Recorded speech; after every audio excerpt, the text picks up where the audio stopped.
Good morning students, how are you. बेटा आज के इस वीडियो में हम लोग बात करेंगे कि नीट 2024 का expected cut off all India quota से क्या हो सकता है। लेकिन उससे पहले आपको बता दें 14 अगस्त 2024 से नीट के फर्स्ट राउंड की काउंसलिंग स्टार्ट हो रही है, इसलिए आप अपने सारे डॉक्यूमेंट्स जो हैं धीरे धीरे बनवा लीजिए, नहीं तो आखिरी में फिर अफरा तफरी मस्ती है। इस वीडियो को स्टार्ट करने से पहले आपको बता दें कि नीट 2024 का जो रिजल्ट है आपने देखा, उसमें रैंक और मार्क्स जो है उसमें बड़ा ऑकवर्ड रिलेशन है, तो इसलिए वीडियो को आखिरी तक देखिएगा। वीडियो में हम लोग 2021, 2022 और 2023 का जो स्टे राउंड का ऑल इंडिया कोटा का कट ऑफ था उससे कंपैरिजन करके चलेंगे। फिर बेटा ये फाइंड आउट किया जाएगा कि एक्सपेक्टेड कट ऑफ 2024 का क्या हो सकता है डिफरेंट कैटेगरीज का। आपके सामने देखिएगा यहाँ पर डेटा मौजूद है। NEET 2021, 2022, 2023 stray vacancy round cut off और फिर नीट 2024 का एक्सपेक्टेड कट ऑफ। आप जरा स्क्रीन पर डेटा को ध्यान से देखिएगा। सबसे पहले हम बात कर रहे हैं 2021 का स्टे राउंड का कट ऑफ क्या रहा। जनरल कैटेगरी पर देखिएगा, मार्क्स 595 थे, 21,227 रैंक पर final cut off stay round का गया था 2021 का। ये जनरल कैटेगरी की बात कर रहे हैं। सिमिलरली बेटा ओबीसी कैटेगरी का 595 मार्क्स पर की कट ऑफ गया, 21,188 ऑल इंडिया रैंक थी। ईडब्ल्यूएस का भी 595 मार्क्स पर था, कट ऑफ 21,238 रैंक थी। एससी कैटेगरी का कट ऑफ 473 मार्क्स पर था और 1,09,310 एआईआर पर सीट मिली थी इस बच्चे को। एसटी कैटेगरी 452 मार्क्स पर कट ऑफ गया था और 1,30,823 एआईआर थी इस स्टूडेंट की। ये 2021 का स्टे राउंड का कट ऑफ है। अब आते हैं 2022 का स्टे राउंड का कट ऑफ, जरा देखिएगा। ये 596 मार्क्स पे गया था, 22,706 रैंक थी जनरल कैटेगरी की। तो जनरल कैटेगरी का बेटा 2022 में स्टे राउंड का कट ऑफ 596 मार्क्स पर था और 22,706 रैंक थी। इसी तरह से ओबीसी कैटेगरी का कट ऑफ 596 मार्क्स पर ही था, 22,721 एआईआर थी। ईडब्ल्यूएस का 595 मार्क्स पर था, 23,501 एआईआर थी। और एससी कैटेगरी का कट ऑफ 454 मार्क्स पे था, क्योंकि 2021 की तुलना में देखिए घट गया, डाउन हो गया। 1,22,444 एआईआर थी। और एसटी कैटेगरी का कट ऑफ 423 मार्क्स पर 1,53,436 ऑल इंडिया रैंक पर था। ये 2022 का स्टे राउंड का कट ऑफ बता रहा हूँ। फिर बेटा 2023 का स्टे राउंड का कट ऑफ क्या गया वो देखिएगा। ये स्टे राउंड का 2023 का कट ऑफ है, सुपर स्टे राउंड का नहीं है। आपको ध्यान होगा 2023 में जब कुछ सीटें रिक्त रह गई थी तो एक सुपर स्टे राउंड हुआ था, और सुपर स्टे राउंड का जो कट ऑफ है वो काफ़ी कुछ अनप्रेडिक्टेबल होता है, वो भी डिस्कस करेंगे। लेकिन पहले स्टे राउंड का कट ऑफ देख लेते हैं। 610 मार्क्स पे गया जनरल कैटेगरी का, 23,562, 23,562 एआईआर था। ओबीसी का 610 मार्क्स पर ही गया और रैंक थी 23,575। ईडब्ल्यूएस कैटेगरी का 607 मार्क्स पे कट ऑफ गया, 25,005 ऑल इंडिया रैंक थी।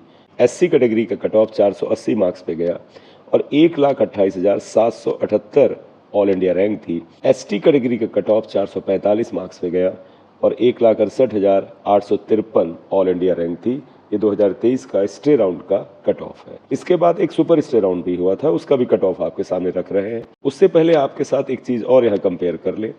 आप देखिएगा बेटा 2021 से 2022 के बीच में फाइनल कट ऑफ में सिर्फ 1 मार्क्स का इंक्रीज हुआ था। 2023 में 14 मार्क्स का इंक्रीज हुआ था और हमें पिछले साल यही काफ़ी बड़ा इंक्रीज लग रहा था। जबकि 2024 में बेटा जिस हिसाब से मार्क्स आए हैं और उन मार्क्स पे जो रैंक आई हैं, लग रहा है कि मार्क्स वाइज जनरल कैटेगरी का कट ऑफ 654 पास जा सकता है, जो कि 610 से 44 मार्क्स ऊपर है। इससे ही आप अंदाज़ा लगा सकते हैं कि किसी न किसी लेवल पर कोई गड़बड़ी तो दिखती है। खैर अब उस पर डिस्कशन का विषय नहीं, हमें काउंसलिंग करनी है। तो अब अगले राउंड पे जाते हैं। NEET 2023 super stray round result क्या था वो बताते हैं। फिर नीट 2024 का एक्सपेक्टेड कट ऑफ क्या हो सकता है। ऑल इंडिया कोटा की बातचीत हो रही है। जरा यहाँ देखिएगा सुपर स्टे राउंड नीट 2023 का क्या कट ऑफ गया था। जनरल कैटेगरी 610 मार्क्स पर ही कट ऑफ गया था, लेकिन रैंक 23,674 थी 2023 की सुपर स्टे राउंड का जनरल कैटेगरी का कट ऑफ। आप देखिएगा स्टे राउंड में 23,562 रैंक थी जनरल कैटेगरी की, और जो कि इसमें 674, बस थोड़ा सा ही उछाल आया था यहाँ पर। ओबीसी कैटेगरी का कट ऑफ 610 मार्क्स पे था, 23,675 ऑल इंडिया रैंक थी। ईडब्ल्यूएस कैटेगरी का कट ऑफ 607 मार्क्स पर 25,013 ऑल इंडिया रैंक पर था और एससी कैटेगरी का कट ऑफ 480 मार्क्स पर 1,29,158 ऑल इंडिया रैंक पे था। ST category 445 marks 1,69,088 all India rank पे था। अगर जो डिफरेंट ईयर में कॉलेज बेटा बढ़ते हैं, उनकी जो सीट्स बढ़ती हैं, उस आधार पे अगर आप एक डाटा एनालिसिस करते हैं तो आप देखिएगा कि प्रीवियस ईयर्स में सीटों के इंक्रीज की वजह से कट ऑफ जो था वो कितने ऑल इंडिया रैंक डाउन गया था। जैसे 2021 में जनरल कैटेगरी का कट ऑफ 21,227 पे था, जो कि 2022 में 22,706 हो गया। अगर आप इसमें देखें तो करीब 1,500 रैंक का ड्रॉप आया था। इसी तरह से 2023 में 23,562 पर आया है, जो कि हम लोगों के एक्सपेक्टेशन के अनुसार थोड़ा सा ये हाई कट ऑफ गया था। 23,562 के बजाय ऐसा लगता था कि प्रीवियस ईयर के ट्रेंड को देख के 24,500 तक कट ऑफ जाना चाहिए था, लेकिन सीट ब्लॉकिंग की वजह से बेटा 2023 में कुछ स्टेट्स की जो स्टूडेंट्स हैं उनको थोड़ा बेनिफिट हो गया था। वो स्टेट के नाम नहीं लूँगा, वो ठीक नहीं होगा लेना, लेकिन मेरा मतलब है 2022 से 2023 के बीच में लगभग 850 रैंक का ही ड्रॉप आया था, यानी 22,706 से 23,562 हुआ था, जो कि प्रीवियस ईयर के ट्रेंड से अलग था क्योंकि सीट ब्लॉकिंग हो रही थी। इस पैटर्न को देखते हुए और इसको अगर हम डाटा एनालिसिस करें तो ऐसा एक्सपेक्टेड कट ऑफ 2024 का लगता है कि जनरल कैटेगरी का इस बार 25,000 जो ऑल इंडिया रैंक है उसके आसपास जा सकती है, ±300, यानी 24,700 ऑल इंडिया रैंक से 25,300 के बीच जा सकती है। ओबीसी कैटेगरी का कट ऑफ भी इसी के आसपास रहना चाहिए कि उसमें बड़ा ही माइन्यूट फर्क आता है, यानी 25,000 ±300, यानी कि 24,700 से लेकर के 25,300 के बीच कहीं जाना चाहिए। सिमिलरली आप आइए तो ईडब्ल्यूएस कैटेगरी का कट ऑफ जो है वो 26,700 ऑल इंडिया रैंक के आसपास होना चाहिए। बहुत ज़्यादा ये थोड़ा सीट में इंक्रीज होने से 27,000 के आसपास जा सकता है। ऑल इंडिया कोटा में अगर सीट बेटा जो एक्सपेक्टेड है वो अगर काफ़ी मात्रा में बढ़ गई जैसा उम्मीद है तो फिर ये 27,000 से थोड़ा सा ऊपर जा सकता है। एससी कैटेगरी में ये कट ऑफ जो है पिछले साल 1,29,158 पे था, ये इस बार बेटा 1,40,000 ±2 के, यानी 1.38 लाख से लेकर के 1.42 लाख रैंक के आसपास होता है। तो यानी 1,38,000 1,40,000 रैंक के आसपास के स्टूडेंट्स को सीट एससी कैटेगरी में ऑल इंडिया कोटा से मिल जानी चाहिए। इसी तरह से बेटा एसटी कैटेगरी में ये cut off 1,78,000 all India rank से 1,82,000 ऑल इंडिया रैंक के बीच में सीट मिलने का चांस है।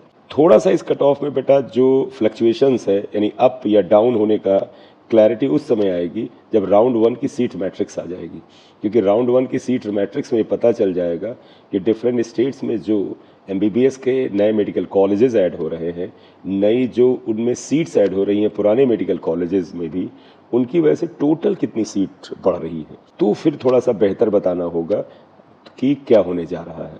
आपको बता दें कि 2023 में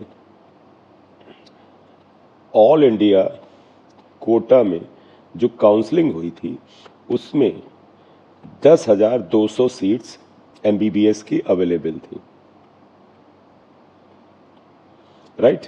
तो इस साल जिस हिसाब से टोटल सीट्स बढ़ रही हैं, ऐसा लगता है कि डिफरेंट स्टेट्स वगैरह को मिला करके लगभग 5,000 से लेकर के 5,600 सीटें बढ़ सकती हैं।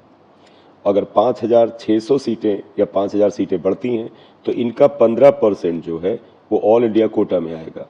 तो लमसम ऐसा करते हैं 6,000 को इससे राउंड ऑफ कर दें तो उसका 15% क्या आया, 15 छक्के 90, तो यानी कि 800 से लेकर के 900 सीट्स जो हैं वो ऑल इंडिया कोटा में भी ये आ सकती हैं।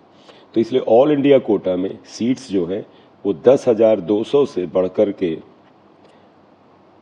इसमें अगर हम 800 ही जोड़ दें सीट्स तो लगभग 11,000 सीट्स आपको ऑल इंडिया कोटा में काउंसलिंग के लिए अवेलेबल रहेंगी, आपको उपलब्ध होंगी। तो आप ये मानिए कि ऑल इंडिया कोटा में लगभग 11,000 एमबीबीएस की सीट्स पर काउंसलिंग होने का चांस है। अगर ये एक्सपेक्टेड सीट्स जो डिफरेंट स्टेट्स में बढ़ रही हैं इतनी ना बढ़ी तो ये सीट्स जो हैं 200-250 इधर उधर हो सकती हैं। तो इस वीडियो में आपके साथ फिलहाल यही बात करनी थी कि क्या टेंटेटिव कट ऑफ हो सकता है। इस कट ऑफ में 2024 में मार्क्स को हम यहाँ नहीं बता रहे हैं, क्योंकि बेटा मार्क्स से वैसे भी कट ऑफ डिसाइड नहीं होता है। कट ऑफ तो रैंक से डिसाइड होता है, क्योंकि रैंक ही बताती है कितने स्टूडेंट्स जो हैं वो सीट पा सकते हैं, क्योंकि सीट एंड रैंक इन्हीं से सारा का सारा कट ऑफ अनुमान लगाया जा सकता है। Thank you very much for watching the video. This is M Singh sir here. अगर आप इस चैनल पर नए हैं तो काइंडली से सब्सक्राइब कर लीजिएगा। Thank you.